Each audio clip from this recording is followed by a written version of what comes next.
السلام عليكم ورحمة الله وبركاته. الحمد لله وكفى وسلام على عباده الذين اصطفى وما بعد. أعوذ بالله من الشيطان الرجيم. بسم الله الرحمن الرحيم. يا عبادي لا خوف عليهم ولا هم يحزنون. وقال رسول الله صلى الله عليه وسلم: دخل رجب اللهم بارك لنا في رجب وشعبان وبلغنا رمضان. اللهم بارك لنا في رجب وشعبان وبلغنا رمضان. اللهم بارك لنا في رجب وشعبان وبلغنا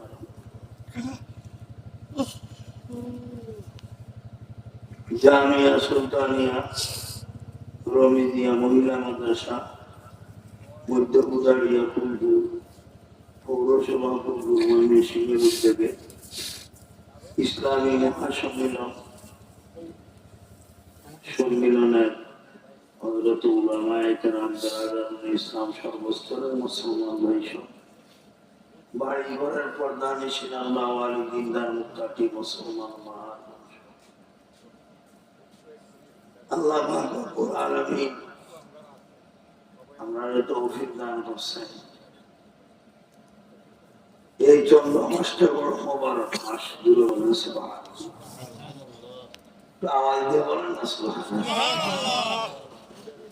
মানুষ দাম বুঝলেই কিমত করে। এই মাসটা এত বরকতের মাস। ভাই কে কথা বলেন?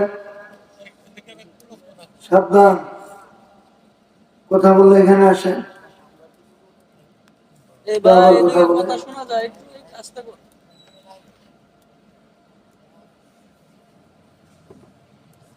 ভাই আমরা যে নামাজ রোজা করি, এই নামাজ রোজা এই মাসে আমাদের কাছে আল্লাহ রাসূলের মধ্যে আমরা পাইছি। সুবহানাল্লাহ। মুরব্বিরা একটু আগে বসছেন,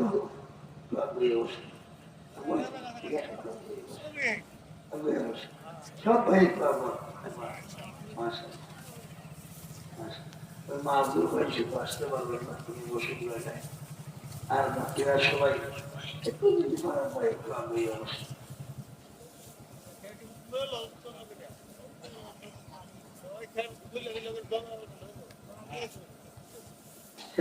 বসে। আল্লাহ রাসূল বলেন, এমন একটা মাহফিল, এই মাহফিল যদি কোনো ব্যক্তি এই মাহফিলের তরিকা মতো বসিয়া উঠে চলে যায়, তার জিন্দেগির গুনাহ মাফ হয়ে যায়। এই মাহফিলের নাম মজলিস স্বয়ং আল্লাহর সভা। কার সভা? আল্লাহর সভা। আপনারা এখানে আসছেন, আমরা আসছি, আমরা সবাই আল্লাহর মেহমান। কার মেহমান? আল্লাহর মেহমান। আপনার বাড়িতে মেহমান গেলে মেহমানটা আপ্যায়ন করার জন্য মেহমান বলে না, আপনি চেষ্টা করেন, আপনি চেষ্টা করেন। আল্লাহ তাবারক ওয়া তাআলা বলেন, আমার জাতের কসম, এই প্যান্ডালের নিচে যারা বসবে, আমি আল্লাহর ওয়াদা, আমি তাদেরকে মাফ করে দেব। সুবহানাল্লাহ। যত বড় গুনাহগার হোক, তার সাথে আর গুনার কারণে থাকবে না, মাফ। আগামী দিন যদি আর গুনাহ না করে না, মাতৃগর্ভ শিশুর মতো নিষ্পাপ। আল্লাহ কবুল করুক, বলেন আমিন। ভাই আমি বলছি, এই মাসটা খুব দামি মাস। এই মাসের নাম কোন মাস? রজব মাস। সবাই নাম জানে, ডিসেম্বর জানে, কিন্তু রজবের নাম বুঝে না। একজন মুসলমান আরবি 12টা মাসের নাম শিক্ষা করা অতীব জরুরি।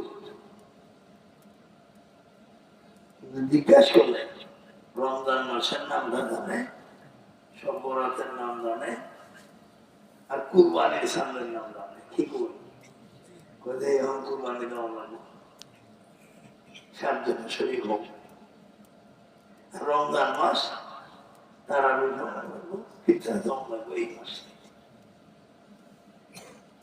ভাই আল্লাহ রাসূল সাল্লাল্লাহু আলাইহি ওয়াসাল্লাম ফরমায় وقال النبي صلى الله عليه وسلم دخل رجب اللهم بارك لنا في رجب وشعبان وبلغنا رمضان চিৎকার দিয়ে বলেন আল্লাহু আকবার।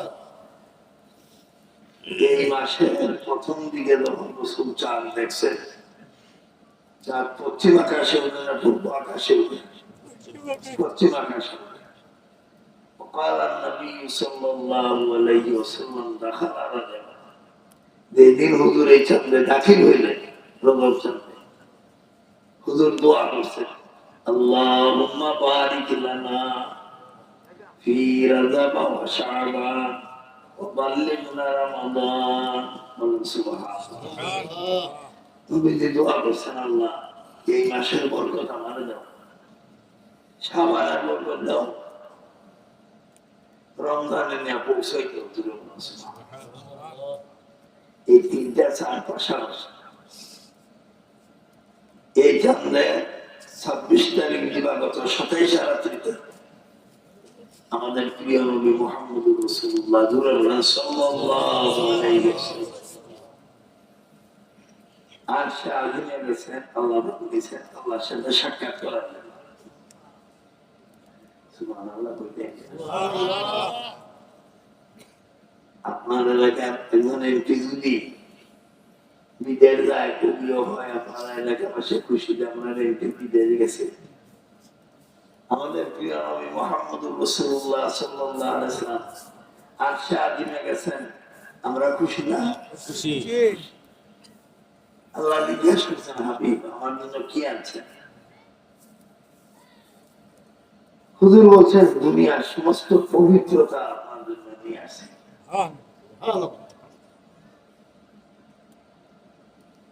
আল্লাহ বলেন আসসালামু আলাইকা আইয়ুহান নবী ওয়া রাহমাতুল্লাহি ওয়া বারাকাতুহু। হুজুর বলছেন আসসালামু আলাইনা ওয়া আলা ইবাদিল্লাহিস সালিহিন। চিৎকার দিয়ে বলেন আল্লাহু আকবার। আল্লাহ তোমার এই ধন্যবাদ, তোমার সালাম, তোমার মোবারকবাদ আমি একা নিলাম না, আমার সমস্ত উম্মতগণকে নিয়ে নিলাম। সুবহানাল্লাহ। উম্মতের মধ্যে বেটাও আছে, বেটি আছে, পুরুষ মহিলা।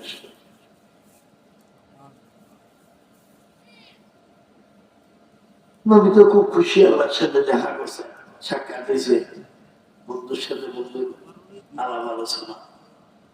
আসার বেলা বলেন বন্ধু আমি তো আপনার সাথে সাক্ষাৎ করলাম, আমার গুনাহগার উম্মতরা নেই, এরা তো আর আপনার সাথে সাক্ষাৎ করলো, এরা সাক্ষাতের কোন সুযোগ আছে? আল্লাহ খুশি হইয়া বললেন আমি আপনার উম্মতের সঙ্গে দিন 24 ঘন্টার ভিতরে 50 বার সাক্ষাৎ করছি।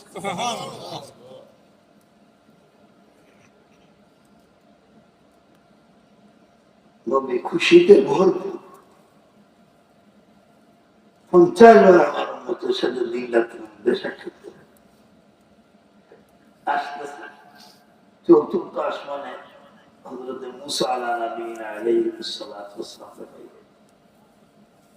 উনি বলতেছেন হুজুর অনেক খুশি আপনি দেখা যায়। হ্যাঁ খুশি হবো না, আমার উম্মতের সাথে আল্লাহ পাকে দিন রাত, আমার উম্মতের পুরুষ মহিলার সঙ্গে দিন রাতের ভিতরে 50 বার দেখা করে। সুবহানাল্লাহ বলেন না? আমি এই জন্য খুশি। তো কথাই মুসা নবী বলেন হুজুর আপনার উম্মতের বয়স হবে কম, উম্মতে মুহাম্মাদের বয়স গড়ে 60-65 গড়ে, কেউ 100 বছরও বাঁচে না। আল্লাহ নবীর এক উম্মত আলেম 162 বছর বয়সে মারা গেছে। সুবহানাল্লাহ। দুইবার ওনার চুল দাড়ি সাদা হয়েছে, দুইবার কালো হয়েছে, দুইবার মুখের দাগ পড়ছে, দুইবার হচ্ছে। রাসূল করিম সাল্লাল্লাহু আলাইহি ওয়াসাল্লাম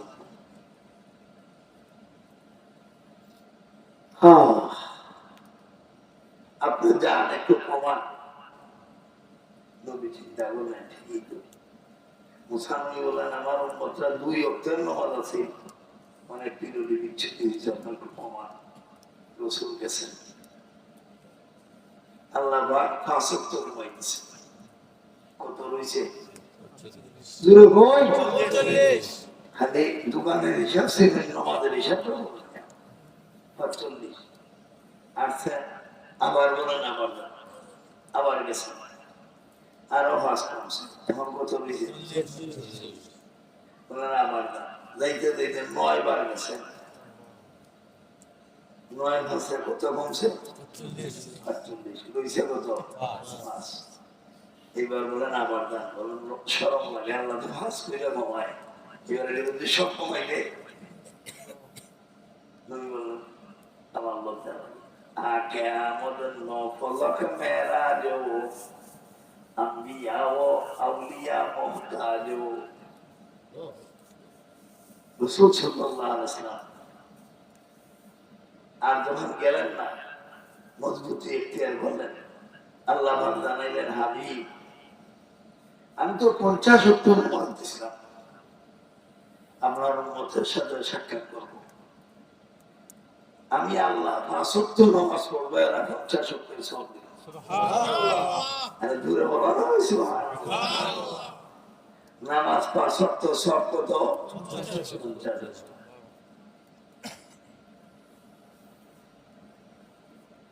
রমজান মাস 1 মাসের রোজা, দূরে বলেন সুবহানাল্লাহ। আল্লাহ কোরআন শরীফে বলেন কুতিবা আলাইকুমুস সিয়াম কামা কুতিবা আলাল লাযিনা মিন ক্বাবলিকুম লাআল্লাকুম তাত্তাকুন। সুবহানাল্লাহ। আল্লাহ বলেন বছরে কয়েকটা দিন তোমাদের রোজা দিছি, এরকম রোজা তোমাদের পূর্বপুরুষদেরকে দিছি। হ্যাঁ বাচ্চারা, কি হয়েছে? গাওতে বসো, নইলে যাও, চুপ করে বসো। আমার আদত আছে আমি 3 জন নিয়ে ওয়াজ করতে পারি, কিন্তু 3 জন বসাটা সুন্দর বসছেন, আমার কাছে খুব ভালো লাগলো। আমার কথা আমি একটু আগে বলছি, মিঠা দো আপনি हस्ती को अगर कुछ मर्तबा चाहो के दाना खा के मैं मिलकर के अपना भूलो गुजर हो। নিজের অস্তিত্বের মিঠা আল্লাহ তোমাকে দামি বানাইবেন, বলে বলেছে। কিভাবে? যেমন জমিনে আপনারা এই গরু ক্ষেত লাগাই না, আমার কোথাও বুঝেন না, গরু ক্ষেতে লাগাইবার আগে জ্বালা বানাই না, যেমন 10 কেজি ধানের জ্বালা বানাই, যখন এই জ্বালা গুলা তুলে পরে কি 10 কেজি ধান পাওয়া যায়? বেশি পাওয়া যায়, কতলা মিলে এই 10 কেজি মিলব। আরে বাবা, এই 10 কেজি তো হইবেন না, এটা হচ্ছে বুঝা গেছে, এটা গ্যাস বাহির হয়েছে। কবি বলে মিঠা দো আপনে हस्ती को अगर कुछ मर्तबा चाहो के दाना खा के मैं मिलकर के अपना दूलो गुजर हो। মাটির মধ্যে যেমন বিশুদ্ধা কইরা এটা ফুটছে বইলা যায়, এটা থেকে গ্যাস হয়, এই গ্যাস থেকে অনেক ধাপ বাহির হয়। তোমার নিজের জীবনটা তুমি এইভাবে বড় শুরু করো। সুবহানাল্লাহ। আল্লাহ তাবারক ওয়া তাআলা আল্লাহর কালামে বলেন মিনহা খালাকনাকুম, আমি তোমাদের বুনিয়াদকে তৈরি করছি মাটি দিয়ে। সুবহানাল্লাহ বলেন। সুবহানাল্লাহ। ওয়া ফিহা নুঈদুকুম, আমবো মাটির ভিতরে, ومنها نخرجكم আবার মাটির সাথে মিশাইয়া দিব তারাতান উখরা 50 বছর আগে আমরা মারামারি দিচ্ছি কবরস্থানে এবং যদি ফুলপুরে সরকারি ইঞ্জিনিয়ার সামনে যাবই ইঞ্জিনিয়ার সাহেব আমরা তো মাটি পরীক্ষা করতে পারেন সব পারেন আমার আব্বার কবর থেকে হাড়ের অংশ মাথার অংশ পাইপ করে দেন ইঞ্জিনিয়ারের মাথা করে আল্লাহ বলেন আমি এমন ইঞ্জিনিয়ার মিশাইছি দুনিয়ার কোন ইঞ্জিনিয়ারের ক্ষমতা নেই বাবা আমি আমার কথা আল্লাহ বলেন আমাদের তোমাদের বুনিয়াদকে আমি বানাইছি মাটি দিয়ে আম্মু মাটির ভিতরে মিশাইছি মাটির সাথে তুমু মাটির দিকে আমাদের কথা বলছেন না আমাদের বুনিয়াদের কথা বলছেন দূরে বলে আমাদের বুনিয়াদের কথা বলছেন আমাদের আদি পিতার কথা বলছেন আর আমরা যাদের বানাইছেন এটা আল্লাহ কোরআন শরীফে ওয়াজ করছে বুঝতে আপনি মাথা দিয়ে বলতে আগে না মুখ দেব বুঝতে আল্লাহ কোরআন শরীফের এক আয়াতে বলেন হালাতা আলাল ইনসান হিনুম মিনাদ দাহর লাম ইয়াকুন শাইয়াম মাযকুরা তোমাদেরকে বানাইছি এক কাপড় না পানি দিয়ে মা বাবার মিলনের মাধ্যমে মায়ের রেহেমে গেছে আমি আল্লাহ কুদরতের রশি দিয়ে বাঁধ দিছি এই দিন থেকে মায়ের হাইল বন্ধ হয়ে গেছে মেয়েগুলো শুনবেন 100 থাকবে মা বমি বমি বাবা খাইতে পারে না ভালো শাশুড়ি যদি করা হয় আমার নাতি নাতি আসবে বৌমারে অনেক যত্ন করে না আল্লাহ বলেন তোমার হাইসকে বন্ধ করিয়া তোমার মাথা ঘুরানি হয় খাওয়ায় নিহা হয় তোমার হাইজের রক্ত আমি আল্লাহ 3 ভাগে ভাগ করছি কয় ভাগে জুড়ে বলেন একবার তোমার মায়ের মুখের মধ্যে মুখে রেশায় স্তনের মধ্যে এমন ভাবে বানিয়ে রাখছি তুমি দুনিয়াতে আইসা তুমি এগুলো খাইলে 2.5 বছর হয়েছে তবু কমে দ্বিতীয়বার তোমার শরীর বানাইছি তোমার মায়ের নাভির সাথে জয়েন করিয়া তুমি মায়ের টানে টান মায়ের শ্বাসে শ্বাস আর এই হাইজের রক্ত খাইয়া তোমার শরীর মুড় হইছে তাই বলে পৃথিবীর সন্তান 3 ভাগে বাবা কয় ভাগে এক ভাগ হইল উত্তম সন্তানরা 14 ইঞ্চি লম্বা 10 ইঞ্চি চওড়া মধ্যম সন্তানরা 12 ইঞ্চি লম্বা 9 ইঞ্চি চাওয়া বুঝেনি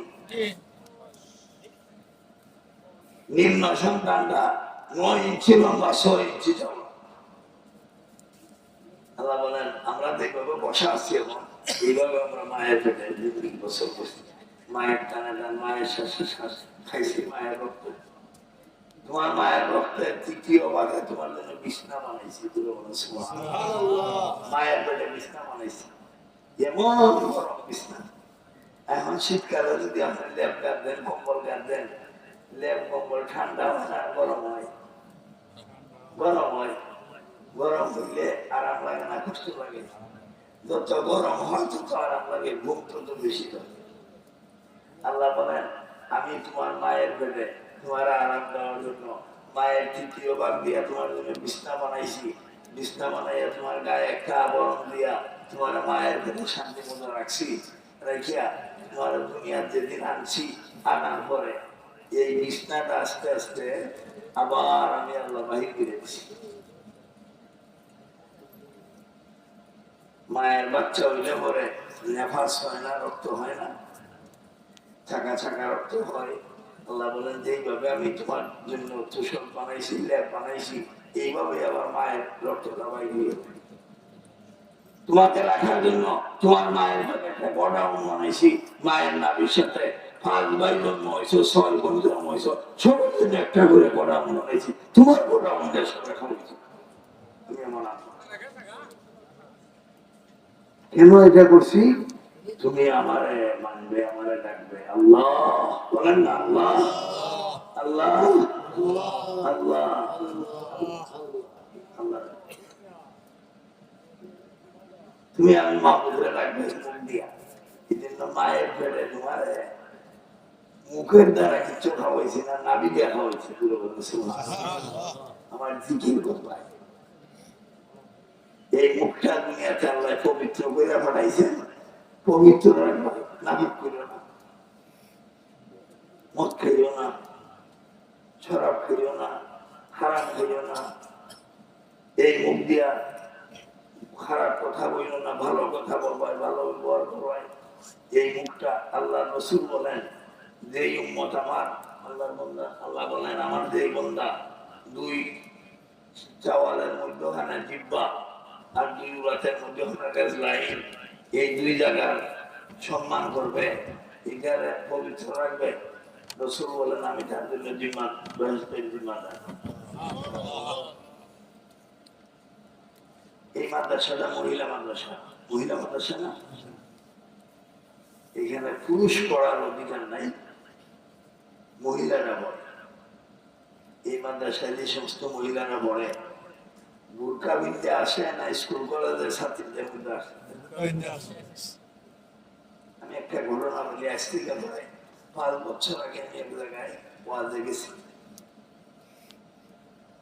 কিশোরগঞ্জের মধ্যে বাজিতপুর থানায়। ওই দিন অনেক সময় নদীতে জোয়ার উঠে, জোয়ার উঠে না, নদী এলাকায় জোয়ার উঠে, ভাটা হয়। ওইখানে একটা মাদ্রাসা আছে, কিছু দূরে বন্ধ হয়েছে। মেয়েরা মাদ্রাসা থেকে আসছে জুতা পায়ে, মৌজা পায়ে। আমরাও দাঁড়া গেছি, আমাদের তো জুতা পায়ে, কিন্তু ফানিটা কমিয়া গেছে, একটু কাদাতে দিতে হয়। আমরা তো জুতা পায়ে নিয়ে হাইতে চলে গেলাম, জুতা হাতে নিয়ে। মেয়েরা জুতা হাতে নিল, মৌজা বিধাইল, বলে সুবহানাল্লাহ, মৌজা করল। কিসের ভয়ে? ইমানের ভয়ে। আমি এই ওয়াজটা অনেক জায়গায় করি। এই মাদ্রাসায় যে সমস্ত মেয়েরা আসে হাতে মোজা পরে না, দেখছেন মাদ্রাসায় মেয়েরা নেই, পায়ে মোজা পরে, বুরকা লাগায়, বুরকা কালো না রঙিন, কালো বুরকা। আল্লাহ, এই মেয়েরা আপনার পথে গেলে একটা মেয়ের ডাকেন, মাদ্রাসার কোন মেয়ে জবাব দিবে না, পথের মধ্যে কোনো লোকের কোথায় জবাব দিবে না। আমি পরীক্ষা করছি, আমার গ্রামে একটা মাদ্রাসাতে দাওরায়ে হাদিস করছি।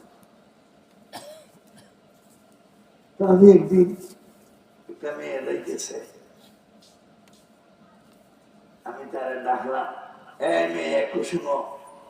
সে চলে গেল,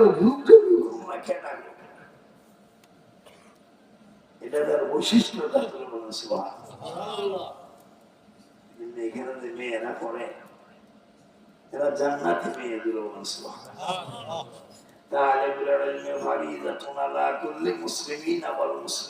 প্রত্যেক মুসলমান নারীর জন্য শিক্ষা করা ফরজ। কতটুক যতটুক শরীয়তে লাগে, বড় হুজুর ফরজ না, বড় মাওলানা ফরজ না, কতটুকু এলেম শিক্ষা করা ফরজ। পুরুষ মহিলা আপনাদেরকে আমি বলি, আপনারা একটু জানিয়ে নেন, অবগত হয়ে যান। শরীয়তের ভাষায় বলে যতটুকু এলেম তোমার দৈনন্দিন জীবন না লাগে, এটার বলে আহকামে শরআ। কি বলে? তাহলে জুড়ে করুন না, আহকামে শরআ। এটাকে 8 ভাগে ভাগ হয়েছে। কয় ভাগে? আমি আপনারা বলি, বলবেন আপনারা, ফরজ, ওয়াজিব, সুন্নাত, মুস্তাহাব, মাকরুহ, মুবাহ, হারাম, হালাল। কয়টা হয়েছে যখন? 8টা গঞ্জনি, 8টা। এই 8টা এলিম শিক্ষা করা প্রত্যেক মুসলমান পুরুষ মহিলার জন্য ফরজ। আপনি এই 8টা শিক্ষা ছাড়া যদি ব্যবসা করেন, আপনার ব্যবসার মধ্যে গড়বড় হইব।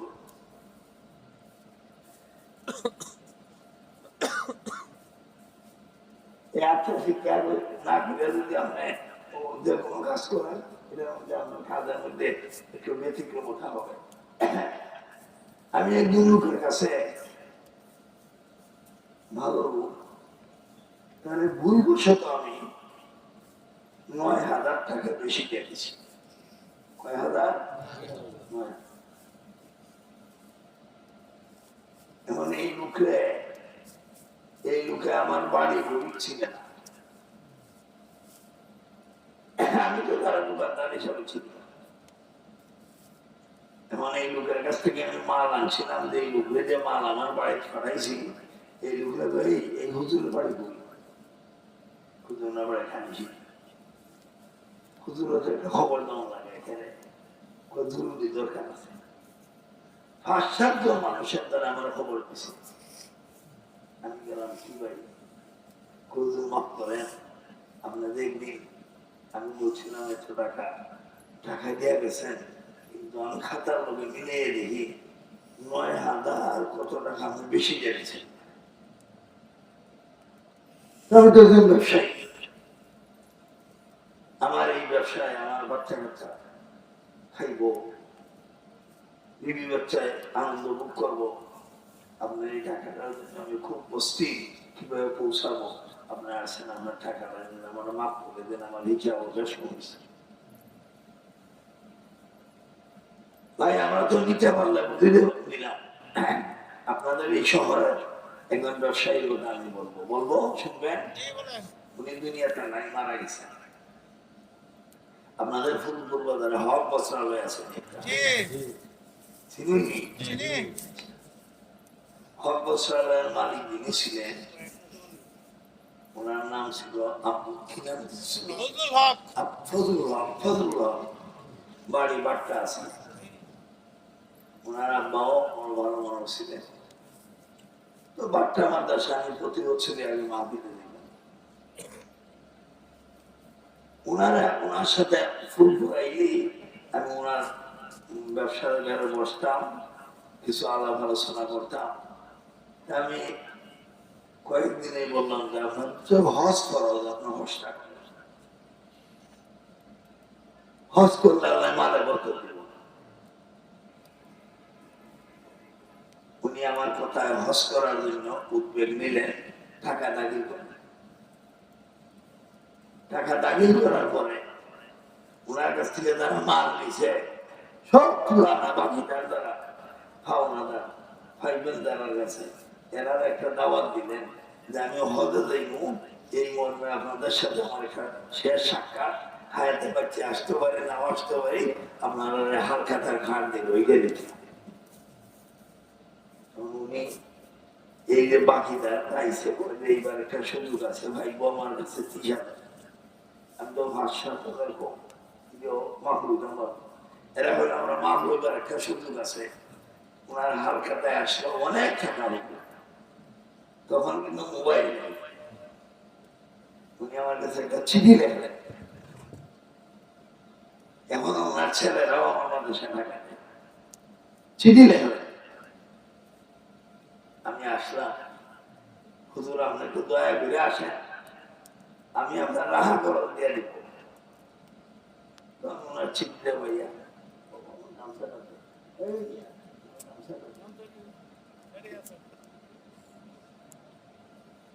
আমি চিনি ভাই আসলাম, তুমি আমার জন্য খাওয়া দাওয়ার আপ্যায়ন করলেন। তখন ওনার বাসাটা ছিল সরকারদা, খাওয়া দাওয়া করাইনি, করাই বললেন হুজুর আমার একটা বিচার আপনার কাছে, কি আপনারা হজ করতে ভুল করেন কেন? বলে কি? আপনি বলছেন হজ করলে বরকত দেব, হজের নিয়ত করলে যে বরকত, এইটা বললেন। আমি কিভাবে বলেন, কয় আমি এবার যত লোকের কাছে টাকা পাইব তারা সবাই লেখছি ভাই হজের সফরে দেব, আপনাদের থেকে একদম মাপ নেওয়ার পক্ষে আপনারা দাওয়াত দিলাম। মানুষ আইসে যার কাছে পাইব 25,000, 20,000 দিয়ে মাপ হইছে, 30,000 পাইব, 25,000 দিছে, এইভাবে দিতে দিলে কয়েক হাজার টাকা আমার হয়ে গেছে।